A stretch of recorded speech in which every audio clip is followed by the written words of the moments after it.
우린 지난 시간에 바울이 예루살렘으로 가면 환난과 결박이 기다리고 있음에도 불구하고 제자들의 만류나 그리고 예언자들의 만류에도 불구하고 그가 복음을 위하여 예루살렘으로 갔던 것을 우리가 볼 수 있었습니다. 그의 결단은 바로 주 예수께서 그의 주인 되심에 대한 고백이었다고 말씀을 드렸는데요. 그래서 바울은 고린도후서 1장 9절에 이렇게 말했죠.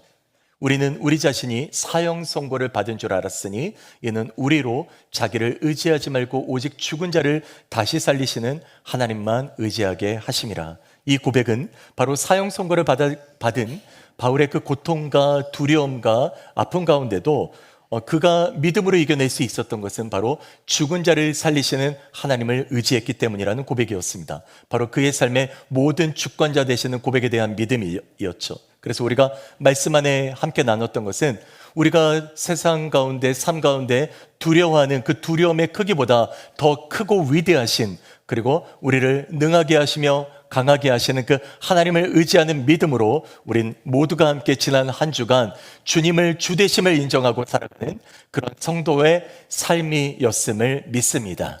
이제 오늘 우리가 본문으로 돌아와서 바울은 성령께서 제자들과 예언자들에게 말씀하신 그대로 예루살렘에 도착했을 때 성 밖에 내쳐질, 그래서 죽음의 위기에 있던 것을 우리가 볼 수가 있습니다. 자, 본문의 30절과 31절을 보시죠. 온 성이 소동하여 백성이 달려와 모여 바울을 잡아 성전 밖으로 끌고 나가니 문들이 곧 닫히더라. 그들이 그를 죽이려 할 때 온 예루살렘이 요란하다는 소문이 군대의 천부장에게 들리매. 자, 여기서 성이라고 하는 것은 예루살렘 성을 말합니다. 예루살렘에 엄청난 사람들의 소동이 일어나고 바울을 잡아서 성전 바깥으로 내쳐지게 됩니다. 이런 소동을 천부장이 듣게 됐죠. 천부장은 로마 군인 장교로서 1000명의 군인을 데리고 있는 로마의 지도자, 군인을 얘기합니다. 그래서 그가 소동 현장에 도착해서 그곳에 있던 바울을 결박해 영내로 데리고 들어간 것이 오늘 본문이 말하고 있는 사건입니다. 자, 그러면 왜 바울이 이렇게 죽음의 위기까지 몰렸는지 우리가 이전의 본문을 우리가 함께 읽진 않았습니다. 그래서 여러분께 이 부분에 대해서 잠깐 설명을 하면서 예루살렘에 도착했을 때 그가 어떤 위기를 겪었는지를 한번 생각해 볼까 하는데요. 자, 바울과 전도팀 일행이 예루살렘에 도착했을 때 먼저 바울은 그 예루살렘에 있던 그 사도들 그리고 장로들의 영접을 받게 됩니다. 그들은 당시 예루살렘의 지도자 중에 하나였던 예수님의 동생인 야고보도 있었고요. 여러 장로들의 그런 환대도 받으면서 그들에게 하나님이 이방 가운데서 행하신 일들을 증거하게 됐는데요. 그 증거 후에 야고보와 장로들이 이방에 있는 유대인들이 갖고 있었던 오해가 있다고 얘기하는데 그 오해가 무엇이냐면 바울에 대한 오해를 얘기합니다. 그 오해는 바로 유대인들에게 바울이 가르칠 때 모세의 율법을 따르지 않고 할례를 하지 말고 관습을 지키지 말라라고 얘기했다는 겁니다. 자, 이 말은 실은 맞지 않는 얘기인데요. 다시 말하면 바울이 모세의 율법을 어기고 무시해도 된다는 얘기를 했다는 겁니다. 자, 이 말은 바울의 입장에서 보면 실은 왜곡된 얘기입니다. 실제 바울은요, 자신도 유대인으로서 할례를 했던 사람입니다. 그래서 고린도전서 7장 18절을 보시면 바울은 할례자에게 무할례자가 되지 말라고 얘기하고 있는데, 이는 유대인들이 이제 예수님을 믿게 되면 그들이 유대인 크리스천들이 되는 건데요. 그들이 할례를 부끄럽게 여겼던 일들이 있었습니다. 그러니까 그렇게 하지 말아라. 할례를 너희가 받았는데 그 할례도 소중하다. 이 얘기를 지금 하고 있는 것이거든요. 또한 사도행전 16장에서 보면 바울은요, 유대인들이 복음을 받아들이는데 걸림돌이 되지 않기 위해서 그의 사랑하는 제자 디모데가 있었는데 디모데를 직접 할례를 하기도 합니다. 그러니까 바울이 디모데에게 할례를 주기도 하는데요. 자, 이렇게 보면 바울이 할례를 무시했다는 얘기는 전혀 맞지가 않는 얘기가 되는 거죠. 자, 이런 오해를 갖고 있었던 유대인들에게 예루살렘의 장로들이 뭐라 그러냐면 바울 너는 그런 사람이 아니잖니. 너는 율법을 지키고 그리고 할례도 존중하지 않니? 그러니까 유대인들의 이 오해를 풀어줘야 되지 않겠니? 그래서 이렇게 얘기합니다. 사도행전 21장 23절과 24절을 보시면요, 우리가 말하는 이대로 하라. 서원한 네 사람이 우리에게 있다. 24절 같이 읽어볼까요? 그들을 데리고 함께 결례를 행하고, 그러면 모든 사람이 그대에 대하여 들은 것이 사실이 아니고 그대도 율법을 지켜 행하는 줄로 알 것이라. 자, 이게 뭐냐면 민수기 6장에 나실인의 서원에 대한 규례가 있는데요, 지금 그 얘기를 하고 있는 겁니다. 서원한 사람 네 사람이 있는데 그들은 나실인에 대한 서원을 얘기한 것이에요. 자, 나실인이란 어떤 사람이냐면 일정한 기간이나 평생 동안 하나님 앞에 거룩하게 살겠다라고 서원한 사람을 얘기합니다. 우리가 대표적으로 삼손이나 사무엘과 같은 그런 사람이 있죠. 평생 동안 나실인으로 지냈던. 그런데 이 나실인들이 이 서원을 했을 때는 어떤 삶을 살아야 되냐면 머리를 깎지 않아야 됐고요, 그리고 독주나 술을 마실 수가 없었습니다. 그리고 이제 죽은 시체를 가까이에서는 안 됐던 것이 나실인입니다. 그리고 나서 이 기간을 채운 후에는 그들이 하나님께 제사를 드리고 서원 기간을 마칠 때요, 그리고 머리를 깎게 되어 있었습니다. 이런 일이 있었을 때 그 네 명의 사람이 이제 나실인의 그 규례를 마쳤을 때 그들이 제사를 드리기 위해서는 제물이 필요하고, 그리고 머리를 깎기 위해서는 비용이 지불돼야 하는데 이 비용을 네가 대라. 바울한테 얘기하는 겁니다. 네가 되면 사람들이 네가 율법을 지키는 줄 알 거다. 그래서 바울에게 이 얘기를 권면했고, 바울은 그 권면을 받아서 이 결례를 따라 행하는 네 사람을 위해서 비용을 댄 겁니다. 그러니까 바울이 그렇게 율법을 지키는 사람이라고 보여주게 된 것이죠. 자, 바로 이때 오늘 본문의 사건은 이 결례 기간이 마무리될 때 일어난 일로 시작합니다. 자, 27절과 28절을 보십시오. 그 이래가 거의 참에 아시아로부터 온 유대인들이 성전에서 바울을 보고 모든 무리를 충동하여 그를 붙들고, 자, 28절 같이 읽어볼까요? 외치되 이스라엘 사람들아 도우라, 우리 백성과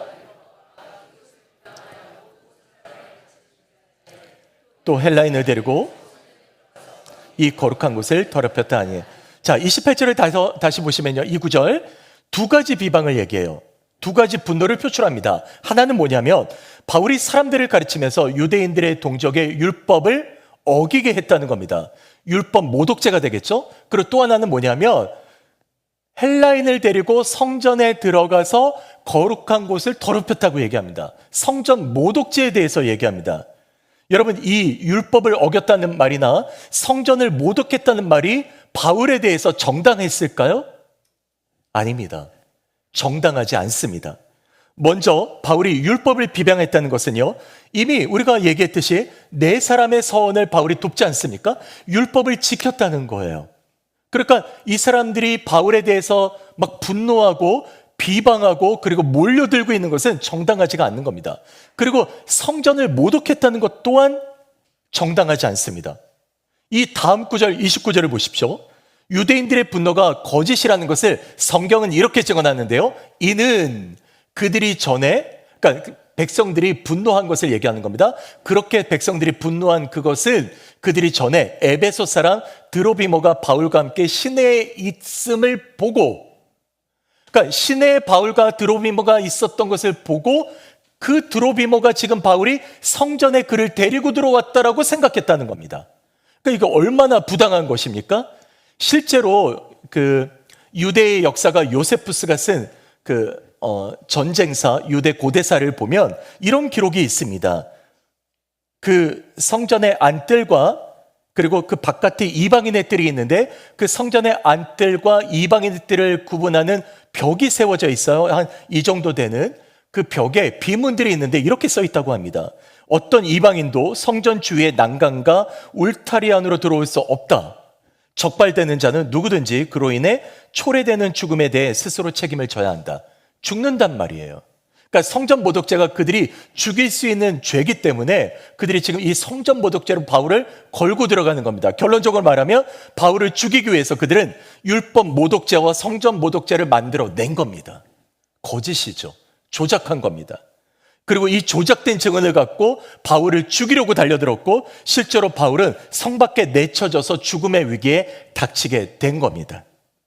이렇게 사람들에게 붙잡혀서 성전 밖으로 내쫓긴 바울은요, 실은 말씀을 묵상하는데 그는 이런 마음이 있지 않았을까? 수십 년 전에 스데반이 성전 밖에 내쫓겨 그가 거기서 죽음의 순간에 몰려 있었을 때 사람들의 무리 가운데 바울 또한 있었거든요.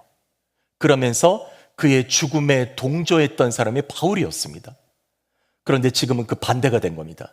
바울이 그의 죽음을 마땅히 여기는 사람들의 분노에 쌓여서 죽음을 당하는 순간에 놓이게 된 것입니다. 성당 군중들은 바울을 성 밖으로 내쳤고 온갖 분노와 저주를 쏟아내면서 바울에게 온갖 매질을 가했던 것이죠. 여러분, 근데 제가 말씀을 묵상하는데요, 이 사건에서 바울을 바라보는데 놀라운 사실을 하나 알게 됐습니다. 32절을 다시 보시면요, 이 구절은 뭐냐면 천부장과 군인들이 급하게 이곳에 온 겁니다. 그리고 그때 바울치기가 그쳤다고 되어 있죠. 자, 보세요. 사람들이 바울을 죽이려고 달려들었고 실제로 죽음의 위기에 있었는데 여기 군인들이 왔을 때 바울치기가 뭐라고 돼 있어요? 그쳤다고 돼 있죠. 그러면 군인들이 달려올 때까지 바울을 쳤다 안 쳤다? 쳤다는 말입니다. 지금 바울을 지금 돌로 치거나 매질을 하거나 바울을 향해서 사람들이 군중이 분노해가지고 폭동이 일어나서 지금 바울을 죽이려고 하는 그 순간에 누가 왔다? 군인들이 왔다는 겁니다. 네, 이거 이해되시죠? 자, 이 장면이 그려지실 겁니다. 군인들이 왔는데요. 자, 놀라운 사실이 여기 있습니다. 바울이요, 저항하지 않아요. 바울이 맞서지 않아요. 바울이 군인들이 올 때까지 그들과 싸우지 않았습니다.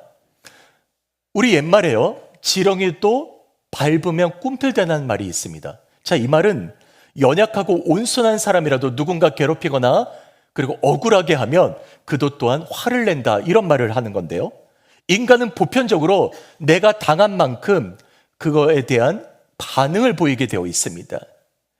나라와 나라가 요즘에 민족과 민족 간에 그리고 여러 가지 사회 문제나 내전과 전쟁으로 인해서 서로 이미 극단적으로 충돌하고 적대적으로 치닫고 있어서 실은 마음이 무겁습니다.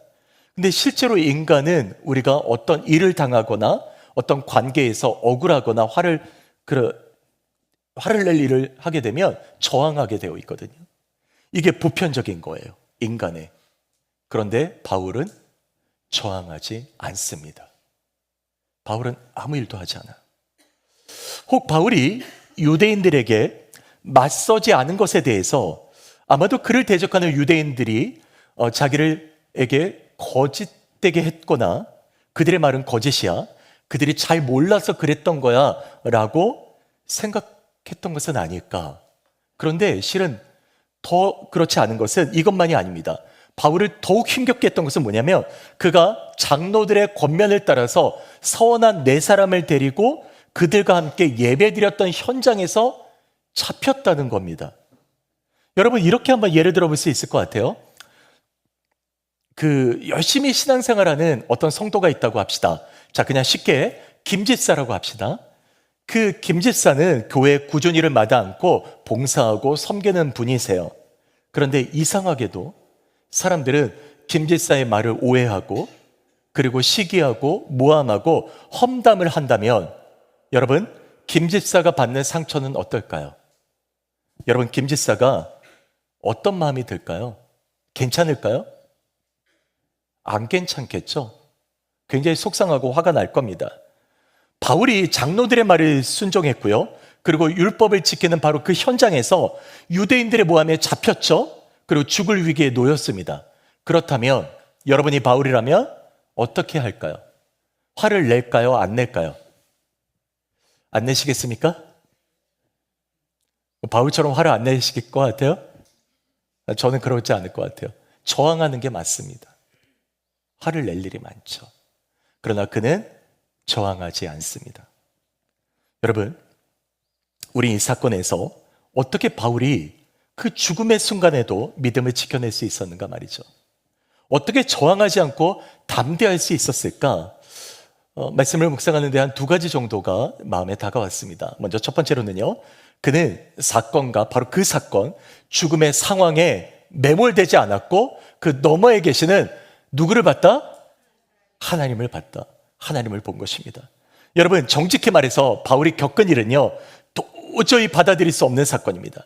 생각해보면 이런 위기에 닥쳤을 때 제자들이 사도들이나 장로들에게 도움을 요청할 수 있잖아요. 그렇지 않을까요? 바울이 당시 예루살렘 지도자와 쌓았던 인맥이나 그의 능력이라면 충분히 이 상황에서 이르기 전에 변론할 수 있고 항의할 수도 있습니다. 실제 바울이 겪은 일은 네 사람의 결례가 막 끝났을 때입니다. 그러면 바울이 더 적극적으로 내가 율법을 지켰다고, 그리고 드로비마가 없잖아요. 사실이지 않습니까?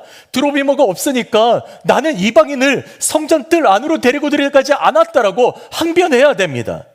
그런데 이 모든 것을 뒤로 하고요, 바울은 침묵합니다. 만일 바울이 자기의 억울함을 입증하기 위해서 그 문제에 집착했다면 그는 스스로 뭔가를 했을 겁니다. 도울 조력자를 찾았을 거고요, 변론할 증거를 제시했을 거고요, 충분히 그 위기를 내 힘으로 이겨보려고 했을 겁니다.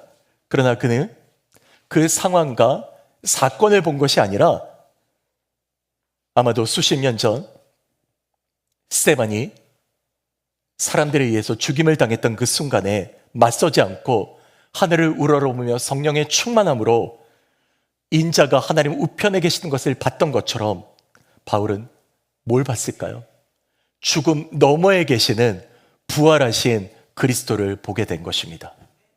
그는 자기를 매로 치고 돌로 쳐서 죽이려고 하는 그 사람들을 본 것이 아니라 이사야가 증언했던 것처럼 그 매질을 당하고 그 고통당하는 그 순간에도 주 예수께서 십자가에서 어린 양, 말없이 그 죽음을 당하셨던 어린 양 그리스도가 계셨던 것처럼 바울은 그 주님을 봤던 것입니다.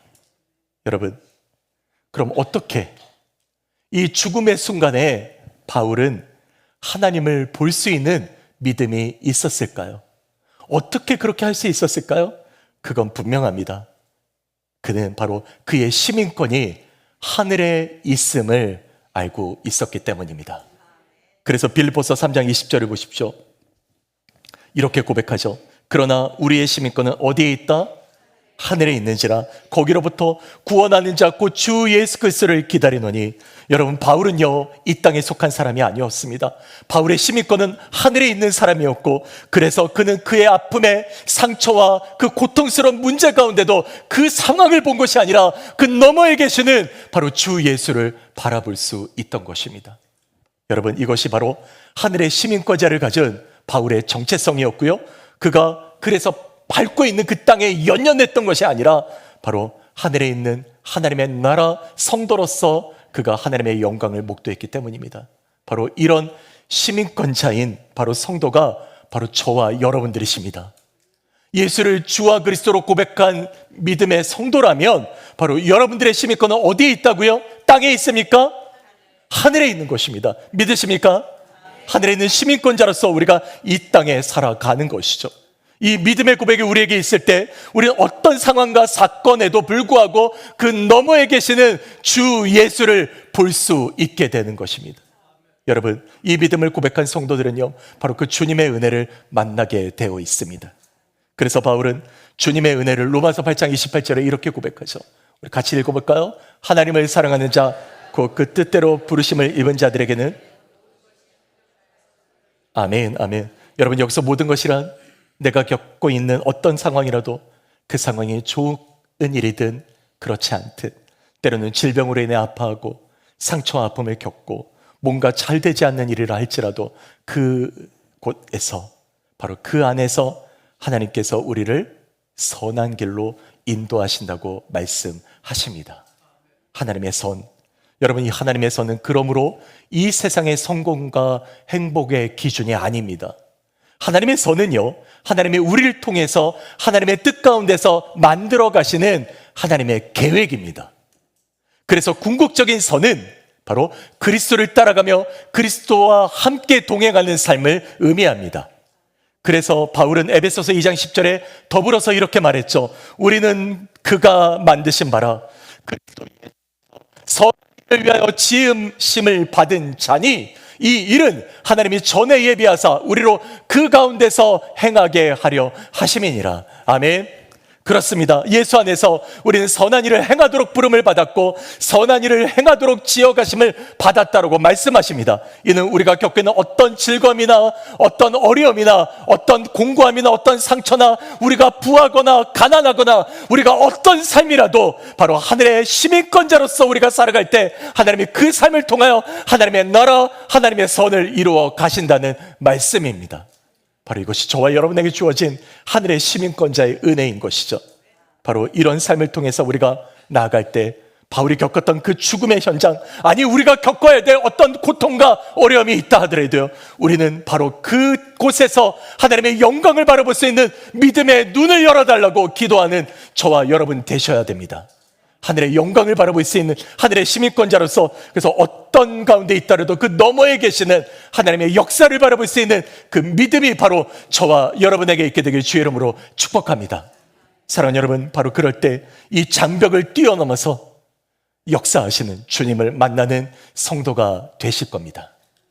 두 번째로요, 바울이 이 죽음의 순간에도 지켜낼 수 있었던 믿음은요, 다른 것이 아닙니다. 복음의 사슬에 묶여 있었기 때문입니다. 여러분, 어떤 사슬이라고요? 복음의 사슬이요. 여러분, 이 복음의 사슬이 무엇인지를 설명드릴게요. 본문의 31절에서 33절까지 상황을 보면 바울이 돌에 맞아 죽거나 온갖 매질과 폭력으로 결국 죽음까지 내몰릴 때, 여러분 그때 잘 생각해 보십시오. 바울의 목숨을 건져준 것이 누구인가 보십시오. 여러분, 당시 예루살렘 교회 장로들이 바울의 목숨을 건져주었습니까? 아닙니다. 제자들이요? 아니에요. 바울이 어떤 뭔가를 해서요? 아닙니다. 자, 보세요. 이 폭동의 현장에 달려온 것이 누구냐면 천부장입니다. 군인들입니다. 바울은 그에 의해서 쇠사슬로 묶여 끌려가게 돼요. 여러분, 이것이 생명의 아이러니입니다. 죄인을 포박하는 쇠사슬이요, 생명의 쇠사슬이 된 겁니다. 여기서 우리가 배우는 아주 중요한 믿음의 포인트가 있습니다. 그건요, 바울이 쇠사슬에 묶이고 싶어서 묶인 것이 아니었다는 거예요. 성난 군중들이 그를 죽이려 할 때 바울은 어떻게 했다고요? 하나님을 바라보며 침묵했습니다. 죽음의 순간에 바울은요, 위기에서 벗어날 수 있는 묘책이나 어떤 자신의 방법들을 강구했던 게 아니에요. 뭘 한 게 없지 않습니까? 오직 그가 했던 거는 뭐예요? 사건과 상황 너머에 계시는 하나님만을 바라보지 않습니까? 오직 하나님만을 바라보는 이 바울에게 하나님이 이 사건에서 일하시는 것을 보십시오. 하나님은 어떻게 일하십니까? 이런 거예요. 하나님은 성난 군중들이 막 무리들이 몰려있을 때 천부장이 그 소식을 듣게 합니다. 그리고 그 소식을 들은 천부장은 방치하지 않았어요. 천부장은 군인들을 데리고, 백부장도 데리고 군인들을 데리고 그 현장에 나타납니다. 그리고 거기에 있는 바울을 주목하고 바울을 끌고 가서 쇠사슬에 묶어버리고 그 성난 군중들과 바울을 분리시켜버려요. 이게 누가 한 일입니까? 맞습니다. 하나님이 하신 일입니다. 바울이 한 일이 없어요. 하나님이 그들을 이끌어가서 하신 일입니다. 물론 우린 이해할 수가 없습니다. 이해할 수 있는 게 없어요. 왜 일찍 바울을 구원해 주시지? 왜 천부장이 올 때까지 하나님 방치하셨어요? 성전에서 결례를 마쳤을 때 바울에게 이 사건을 알게 하시고 도망갈 수 있게 하실 수 있었을 텐데 왜 그렇게 안 하십니까? 바울이 잘못한 것이 하나도 없잖아요. 왜 붙잡힐 때까지 그냥 두셨는가 말이죠. 만일 그 전에 건져주셨다면 더욱 당당하게 그곳에 온 무리들과 싸울 수 있지 않겠습니까? 왜 이런 상황? 우리는 질문할 수밖에 없다는 거예요. 그렇지 않습니까? 이해할 수가 없습니다. 그러나 우리가 겪고 있는 이 상황과 사건을 이해할 수 없고 그리고 힘들고 어려움이 많은 상황에 우리가 직면한다면, 여러분, 주님의 뜻은 이런 것이 아닐까요? 그것은 바로 주님만이 하실 수 있는 그 순간까지 내가 포기되고 내가 내려놔지고 내가 할 수 있다고 생각하는 그 모든 것들이 내려놔질 때 바로 그때 바로 주님이 우리와 함께 하신다는 사실을 알게 하시는 겁니다. 바로 그것이 주님의 뜻이 아닐까요? 생각해 보세요. 여전히 우린 많은 사건과 상황에서 이길 힘을 얻기 위해서 하나님의 도우심을 구하면서도 여러분 정직하게 여러분 마음에 한번 답해 보시기 바랍니다. 정직하게 하나님만 의지하고 계십니까? 하나님보다 내가 믿고 있는 돈, 내가 믿고 있는 관계, 내가 믿고 있는 지인들, 아니면 나의 가족들, 아니면 나의 자녀들, 바로 거기에 여러분의 마음이 쏟아붓고 있지 않습니까? 바로 그럴 때마다 여러분은 하나님을 의지한다고 말은 하지만 한 발은 하나님께 둔다고 하고 한 발은 세상에 두고 그렇게 살아가는 거 아닙니까? 내가 갖고 있는 능력으로 뭔가 해결해 보려고 하지 않습니까? 하나님의 도우심을 구한다고 말도 하고 기도도 하지만 결국 내 힘으로 붙들려고 하는 그런 일들 때문에 내 육신의 정욕과 안목의 정욕과 이생의 자랑에서 벗어날 수 없어서 거기에 붙들려 있는 여러분의 삶은 아닌가 말이죠. 만일 여전히 내가 나의 주인 된 사슬에 묶여 있다면 결코 주님께서 역사하실 수 없습니다. 여전히 내 안에 내가 붙들고 있는 여러분의 주인된 여러분 어떤 것이라도 갖고 있다면 여러분 주님은 그곳에 역사하실 수 없어요. 내가 갖고 있던 나의 주인됨을 내려놓고 그게 어떤 것이라도요. 나의 주인됨을 내려놓고 바로 주님 앞으로 돌아갈 때 주님만이 하실 수 있음을 고백할 때 바로 그 순간에 주님이 여러분의 삶에 만나 주실 겁니다. 바로 여러분 이렇게 기도해야 되지 않을까요? 폭풍을 치는 그런 파도 속에 생각해 보십시오. 갈릴리 폭풍을 치는 파도에 주님께서 사역을 마치시고 제자들과 함께 그 배를 타고 건너가실 때입니다. 그런데 엄청난 파도가 쳤어요. 파도가 치기 전에 폭풍우가 불었으면 배를 건너지 않을 거 아니에요. 근데 그들이 갈 때는 괜찮았는데 폭풍우가 쳤습니다. 그런데 얼마나 주님이 피곤하셨던지 거기 주님이 계셨어요. 주무시고 계셨어요. 그런데 제자들이 그 폭풍우가 치고 할 때 여러분 어떻게 합니까? 자기들이 이걸 이겨보려고 해요. 왜? 어부 출신들이 있으니까. 뭔가 열심히 해서 이 폭풍을 치는 파도를 넘어보려고 합니다. 그런데 결코 하지 못합니다. 그들이 죽음의 위협까지 왔을 때 그때서야 주님을 깨워요. 제자들이 할 수 없는 겁니다. 여러분 이런 모습일 수 있지 않을까요? 여러분 우리가 살아갈 때 여러분 내 힘으로 뭔가 해보려고 하고 그 파도를 넘어보려고 하지만 안 될 때가 있지 않습니까? 여러분 내가 나의 주인됨을 내려놓을 때만이 바로 주님이 역사하시는 순간입니다. 여러분이 내려놔질 때 주님께서 그때 일하시는 순간입니다. 여러분이 여러분의 주인됨을 버리십시오. 그리고 주님 앞으로 돌아가야 됩니다. 주님, 오직 주님만이 나의 주인이십니다. 주님의 통치가 내 삶을 지배해 달라고, 주님의 일하심이 나의 삶을 묶어 달라고, 그게 복음의 사슬입니다. 그래서 어떻게 보면 천부장을 통해서 하신 것처럼 주님이 여러분의 삶을 통해서 일하시는 것들을 경험하게 될 것입니다.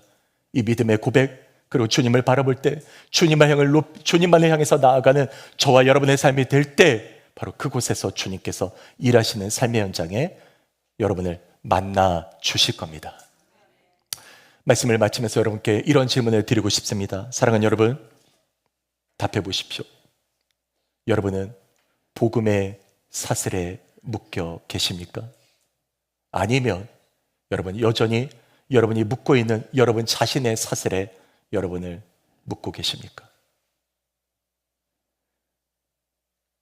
기도하겠습니다.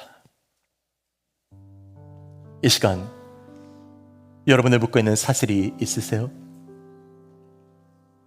이 위기를 넘어갈 수 있는 어떤 도움을 여러분은 찾고 있는 것은 아닙니까? 그게 여러분의 물질이 되든 여러분의 어떤 관계가 되든 여러분의 자녀가 되든 여러분 그것이 여러분의 하나님께로 나아가지 못하게 하는 사슬이라면 내가 나의 주인 되었던 것들을 내려놓지 않으면 결코 하나님의 은혜를 만날 수가 없습니다. 여러분 내려놔질 때 하나님이 여러분 안에 개입하시고 여러분의 일하실 거고 역사하실 겁니다. 여러분 이 시간 한번 기도하고 싶어요. 여러분은 아직도 묶고 있는 여러분의 사슬들이 있다면 내려놔지게 해달라고, 그래서 주 예수께 묶이는 그런 인생 되게 해달라고, 오직 주님만이 우리의 삶에 일하시게 해달라고 여러분 마음 모아서 우리 합심해서 함께 기도하도록 하겠습니다. 하나님, 그렇습니다. 내가 사랑했던 모든 것들 내려놓고, 내가 주인 삼으려고 했던 모든 것들 내려놓고, 오직 우리의 삶에 오직 주 예수가 우리의 주인 되어 주시고 날마다 주님만을 의지하며 나아가는, 그래서 사건과 상황을 바라보는 것이 아니라 그 너머에 계시는 주님만을 바라보는 우리의 믿음이 되게 하여 주시옵소서.